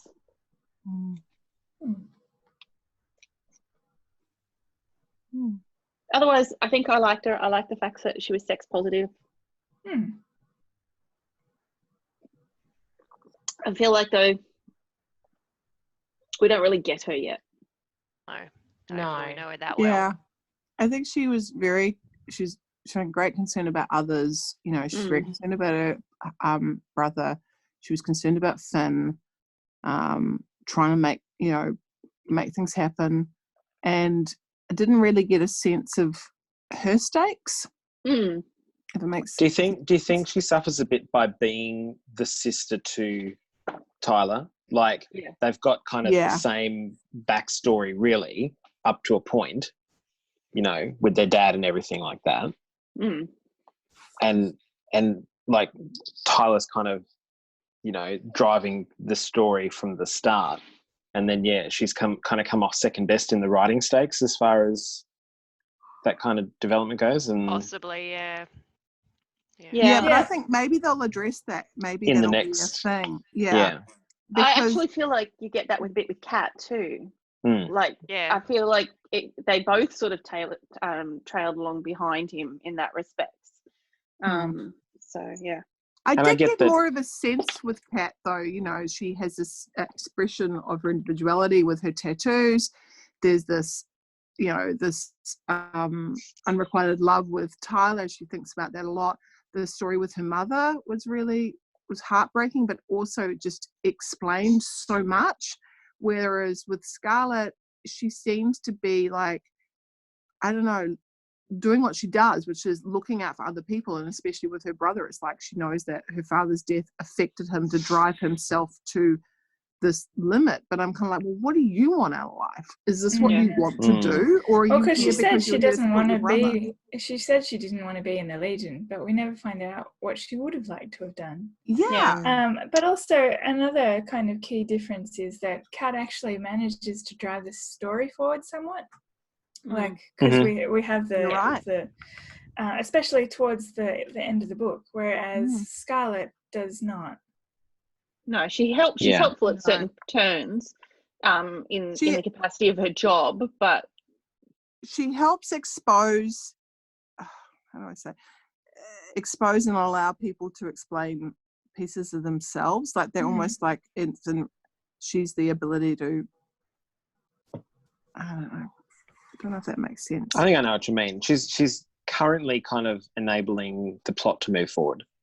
Enabling characters to reveal themselves character developing development. their character development, and thus their evolution. That's one of the probable benefits of writing a story about a squad is that you can let some characters take the spotlight in this book and then switch focus on the next one so they can have their time, you know, to develop and take the fore. Yeah. And Because I everyone was else can thinking pull that back about a bit. Zyla as well, in that it's almost a Oh deliberate God, thing please that they've- more. Yeah, they've really left you but they've done it in different ways with different characters. With her, they've done it by we just don't even get that much time in her head. Even and like even from the other character's perspective, you don't really see a lot of her or what she's doing, like, you know, shooting people a bit with disruptors. That seems to be the main no one's main watching thing. her reactions or anything like that. It's only when there's actually a physical doing something active that people notice her. Otherwise, they're not really looking. And I like like the fact that that everybody noticed that Cal's staring a lot. I love that bit where they it's her and Cal, and they're like doing the bit where the guards are coming, and she pops out and she's got the line about like, oh, you know, in some old films where people like they send in the little unassuming one while the other big one's about to come around and like take you down, and they're like, huh? That was great. I and guess that was that's a yes. That was very She's like, done. you did great. I really thought you'd get shot. You said my chances were 82%. I didn't want to worry you. Yeah. Didn't want to worry you. Actually, that kind of reminds me. One thing I liked about the book is that it's very keen on its in-jokes, and I particularly through like its naming conventions. So, for example, the Hadfield. Did everyone? Oh, like Chris catch Hadfield. That? Yeah, like Chris Hadfield. Oh, okay. I And didn't think that because they got lost. Is that where they were going? It got lost? No. That was the ship that Ori was on at the beginning. I know, but I just thought that maybe like he came back. He didn't get lost in space. He didn't get lost in space. No, it's true. And also Octavia as well. It was a nice nod as well. To what? You're going to have to fill Octavia me Butler. Yeah. Oh, nice. Okay. Because I did notice at the beginning, but then I totally forgot about it because everything was already named. Well, they said once they got to Octavia, the settlement they go to is Butler. Oh, of course. Oh, I think I was in such a rush to finish it. I wasn't really thinking so much about it as I was just trying to listen to it. I mean, this stuff like that's scattered throughout the whole thing. Yeah, like, it it's is great. scattered throughout. Yeah. There was this bit where, God, I'm trying to find it. Where I'll try and recount it. It's at the end, Matt. You haven't read it, but where she basically it was like this. There was it's when Kat crash lands the ship on Octavia. And they're like, oh, that was an amazing piece of flying. And I think, I can't remember quite what they said was, and she said something back, and I was like, no, that's where you say, no, that was falling with style. Yes, that wasn't flying, that was falling. I was thinking the same thing. I was thinking, oh my God, there's such an opportunity there to like, cross-reference with, no, that was falling with style, because that was not flying by any stretch. As long as she doesn't say I'm a leaf on the wind, all is good. Well, I mean, it would be accurate at the end of the book, wouldn't it? Yeah. Oh dear. Yeah, oh dear. Actually, I was kind of picturing that in that last bit. So was I. I was like, this sounds familiar too, but it was good, so I didn't care. But also, literally a leaf. Yeah, I got what Elizabeth meant. Have we talked about Ori yet? No, not really. Which is ironic considering really she's kind of the center point of it all and she's on the front of the cover. I feel like things happen to Ori. She's just sort of like, crap, I woke up and all this is happening to me and I can't do much about it except every now and then I explode things. But I think that's actually I like that element of her as a character. I like her, but not much happened with her. No, but I mean, like, I liked the fact that she didn't get it together at all. Like, that you didn't really get a sense of who she was and how she'll be and stuff because she was out of her depth constantly, but that felt appropriate. Yeah. I think if they had made her, like, more abled, like able to use her powers and things, she'd just be so OP that it wouldn't feel like a good story anymore. Because Yeah. once she gets a hold of her powers, she can pretty much everything. She was also kind of the character that they used for us to know what's going on. You know, like here's someone who can go, what the hell does this mean? Please explain. What, please explain, because I don't Yeah. understand. And then we're like, oh, good, we didn't get it either. Does anything get explained about what the, like, whatever's inside of her? A bit? A little bit. Cool. But there's still a bit of a mystery going more to be uncovered in the future. But Yeah, I was going to say, let's just say that satisfying. They don't ruin the whole wanting thing. to read the second book. Yeah. You want the second book. Yeah. I didn't realize until the end that the I don't know if what they look like for you guys in the real books. They probably look fine. I don't know if anyone read this on Kindle, but in my digital copy they have these little I guess encyclopedia notes. Yep. I didn't realize that was Magellan until the frickin' end. Oh, okay. yeah. And I was like, of course it was frickin' Magellan. Of course. Duh. Right. You mean these pages? Yeah, those ones. Yeah, I didn't figure it out because I was that like, cool in the book. tone of voice got snarkier and snarkier, and then at the end, I realized, like, I think he actually, they reveal themselves to be Magellan. I'm like, of course, this is what Ori's been reading the entire time and finding out about everything. So there was one of those that annoyed me greatly because they committed a cardinal sin of accessibility.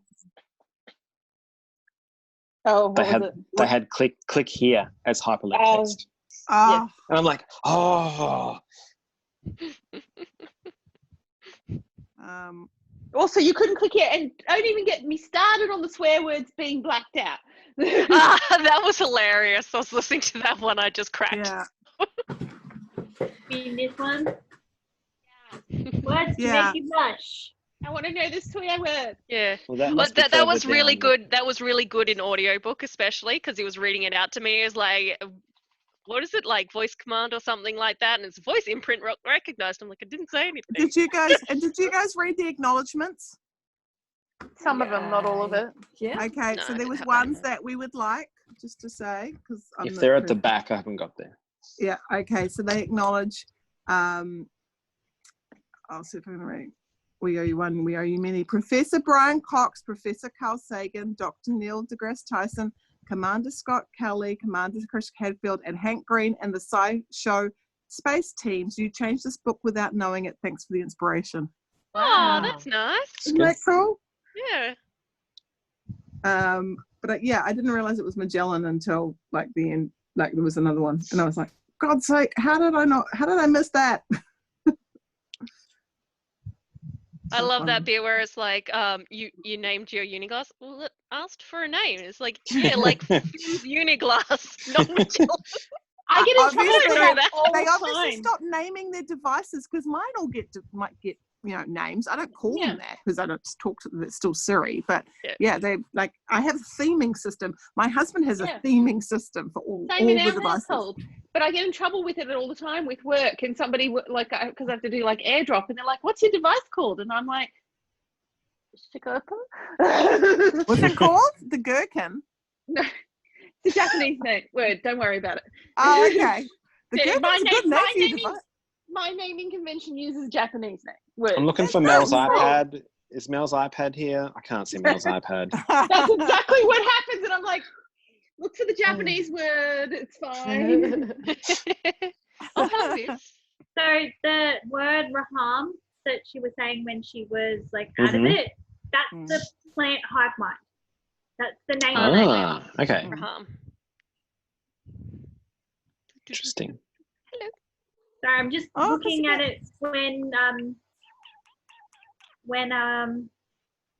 Ori is trying to push the hive mind out of Cat, and she's like sort of using putting her mind into hers to try and push them out and throw up her defenses.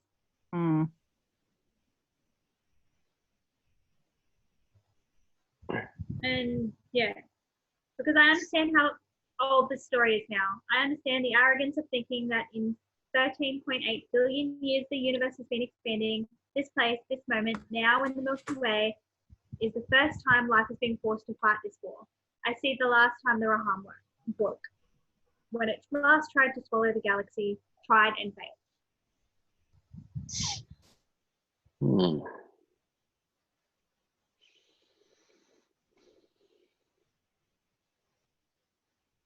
I'd better head off. Yeah, we're going pretty Okay. late tonight. Night night. Bye. I'm trying to find this thing. Yeah, I don't know how late I'm going to last tonight. I took an Yeah. antihistamine. You're on the drugs. I also I've took an done antihistamine. 80.5 hours this fortnight. Oh my Good gosh. Lord. Yeah. No wonder you're freaking tired. Is there anything else we want to talk about, guys? And we'll close. I was just going to say the same thing. I think we're done. You might be.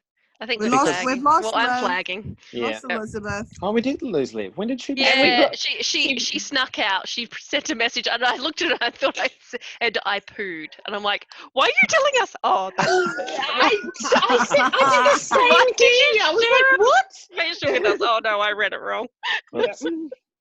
Anyway, we has just anyone? recorded that. I'm the only person who's seen Babylon 5 here, right? Oh, Kirsten, you watched No. some of it. Me? You did watch it? I did. I lost interest because they tried to speed it up, and then they got another season 2. And So what I said before, this is my last point about the book, is based on what I've heard so far of the bits of the book that I haven't yet got to. It reminds me a lot of the Vorlon Shadow. Yeah, except 'Cause for this is like spores that people breathe in, and then it takes them over. Not in terms of the actual life forms involved, but in Babylon 5, the Vorlons and the Shadows are basically two what they call first ones. They're kind of like amongst the very first life forms to evolve in the universe, in the galaxy. And they've been around basically forever. And it's sort of like they have this war that goes over like millions or even billions of years, where like they've got one viewpoint about how things should work in the world, and the other guys have another viewpoint about how things should work in the world. And every so often they have a big fight about it, and all the other races in the galaxy suffer because they're having this fight about who's got the right way for everyone in the world to live. And then eventually it takes someone to say, hang on, you guys are just doing this. You've done it forever. You can't even see that neither of you are right anymore. So fuck off out of the galaxy. And they go, oh, okay, yeah, you're right, and disappear. But great storytelling. Yeah, that's kind of how it goes. Which ones are the ones that don't have any? They take the form that everybody that's Vorlons. Those are the Vorlons, right? Yeah, okay. Yeah. So they're ostensibly the good guys, even though they're not necessarily as good as they might want people to believe they are. Well, they keep warring with people and not realizing. Look, you do you, man. You do you. Yeah, they basically. Yeah. Anyway, they have two opposing viewpoints, and they have just gotten into this thing of no longer even worrying about those viewpoints from any kind of perspective other than we're right, you're wrong, and they just continually fight over millions or billions of years. And I'm wondering if this might be a similar sort of situation being set up where there's it sounds like there's two old kind of races involved in this conflict, and they're just like doing their thing, and it's going to take someone else to come in to solve this long-lasting war kind of thing. I agree. It's got that sort of vibe. I wish it was, but I don't think it's going to be that. That's why I liked that's what I got hopeful with, because I thought, it could take a twist, but it's not. I don't think it's going to go there, unfortunately. Okay. I wish that kind of thing, that like there is no black and white. There is only shades of grey. Like, I wish there was more of that. Well, this took that turn, but I think we're trying to figure out characters too much, and I think people will want a happy ending in the long run. But yeah, that's just my take. But I think you'd still find that last bit interesting, reading that perspective of the plant god hive mind I think you'd find that interesting, and that would Yep. be interesting to discuss.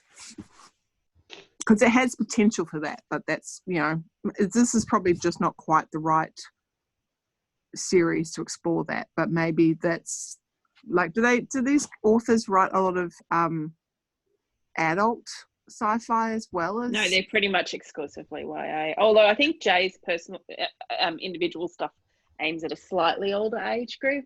Jay's single stream stuff is adult fiction, but it's not sci-fi. It's more fantasy. Okay, cool. Anyway, Which I was could going still have hive mind stuff with it. Like, it's still interesting. Yeah. Or looking at like what, you've got warring races in fantasy who think their side is right. I mean, that's what World of Warcraft's all about. I actually was reminded of the episode of Star Trek Next Generation where they discover the race that's basically seeded the... That's what I was kind of alluding to earlier about, like, hey, everyone is kind of the same in slightly different ways. Yeah. So they sort of address it, and I think that's where they're sort of getting the idea to address it, but I don't know how far they're going to go with it, whether they'll take it any further. That episode was in season 6 and it was called The Chase. Sorry. I loved that episode. And then they forgot almost entirely that it ever existed for the rest of Star Trek. And I was like, okay, but this has serious implications. Shouldn't we address this further? I think the biggest implication was like, so this is how you can have like interspecies children, basically. Yeah. There's compatibility in DNA at some level. And also the general similarities between all of the races, because we've got to have a human underneath this mask. It's not just about saving money on prosthetics. Yeah. Doug, what's his name, can't do all of the characters, Oh, Doug Jones. He can't do everybody. No. Yeah. His portfolio may make you think he does everybody, because Jesus Christ, it's impressive. And I'm still annoyed he did not get nominated for the Shape of Water. The man deserves the nomination, for God's sake. He's an incredible actor who often does it with absolutely no dialogue. Yep. Anyway, that was my rant. And he's in Star Trek Discovery too, right? I do. Yeah. And it's amazing, apparently. Yeah. Like, as he is in everything he is in. Yes, so bipedal, tall people underneath all the masks. Yeah. But I thought that was nicely addressed, because I was thinking that. I was like going, gosh, everybody seems to be, like all these people who are in this legion, they're all like, look like they're either, what's the word I'm looking for? Bipedal mammalian humanoids. Yeah, well, I wasn't going for the mammalian part, but I was going for the, there's the elves and there's the, what do you call it, people with no pigment? Albinos. Yeah. I was like, okay, right, who have a complex family system. And then we met, is his name Chilean? The guy with the 4 arms and the four the lord of the Bianchi guy. Bianchi or something, yeah. Bianchi meaning white. I don't know what Chilean means. Chilean was a race, wasn't it? Weren't they the guys that were shooting at them near the end? Oh, is that why I'm getting confused? Because he's of the Chilean race. I think he is. Bianchi. I think that's it. And they're blue. Yes. And they're bipedal, but they have more arms. And eyes. Oh, is that a take on the one of the Eastern religions with the multiple arms? Are you thinking of Kali? Hinduism. Hinduism, and yes, and isn't Shiva. there like a blue skin goddess? Yeah. Vishnu. Yeah, but he has. Isn't Vishnu the elephant, and then the goddess with the multiple arms is something else? Isn't that Shiva? Right. Shiva. Yeah. Shiva. I can't remember if Shiva's blue though. That doesn't seem to gel in my head. But I'm anyway, pretty sure Vishnu with the elephant was blue. I think. Right. Look, we're clearly very talking wrong. mythology we are not familiar with. Yeah, it's Shiva. Shiva has the 4 arms and is blue, depending on She is okay. Interpretation. Can have 4 I arms. just googled can have it and 4 it says arms is blue. Vishnu. And apparently, Shiva. the Hindus Or knew Shiva as well, about apparently. other races long before. I just googled blue Hindu god with many arms, and it comes up Vishnu. They both sometimes have 4 There you arms. go. He always have 4 arms, I think, but it depends. Yeah. There you go. Yeah. This is the bit, by the way, where I finally realized it was Magellan. Where is it? Where it says, I'll read it to you. It basically says, error type. God, that small type. Error type, lots of numbers. Uplink not found. You're too far away from the signal. You're on your own, boss. And that was the bit. I was like, oh, it's Magellan. It took you that long? Oh my god, that was like the last one. I know. This one took me forever. I was like, and I was actually like, oh my god, you're kidding. I was like, oh, these are kind of nice asides. I didn't know what they were. I thought they were. I didn't even. I don't know why. I've read the Hitchhiker's Guide to the Galaxy. It should have been, I thought it was a nice little take on that, and then I don't know why I didn't. I think to be fair, I was, because I've read the Illuminae series, I was a step ahead. They had a character in that one who was a computer, and so I was a step ahead in sort of the anticipation that this was significant. Yeah, no, to be fair, you don't need to be fair to me. To be fair, I was an idiot. I didn't put it together. I should have. I've many a time not put it together, Sarah. Don't worry. We've all been there. I was like, oh my God, what is this great take on Douglas Adams and the Hitchhiker's Guide to the Galaxy? This is great. And then it's right there, because in the Hitchhiker's Guide to the Galaxy, pieces from the Hitchhiker's Guide to the Galaxy explaining the galaxy. So I just don't know why I didn't connect it. But I actually liked Magellan. Yeah. Magellan made me laugh. Yep. And actually, when they all told him to shut up at the end, I was like, hey, he might have something useful to say. Yeah, but then I guess he might have been being Let him an talk. unisgastic. I actually was waiting for it for that by the end, for there to be a point where he actually had something to say that everybody was like, oh yeah, we should have listened. Yeah. Yeah. I'm actually still anticipating that happening in the next book. I was going to say, you could probably still anticipate that. Yeah, I hope so. Okay. All right. I'm We going to done? call it. I think we're done. I think Okay. we're done. All right. Anybody out there in the world watching? Yep. Good night. Night.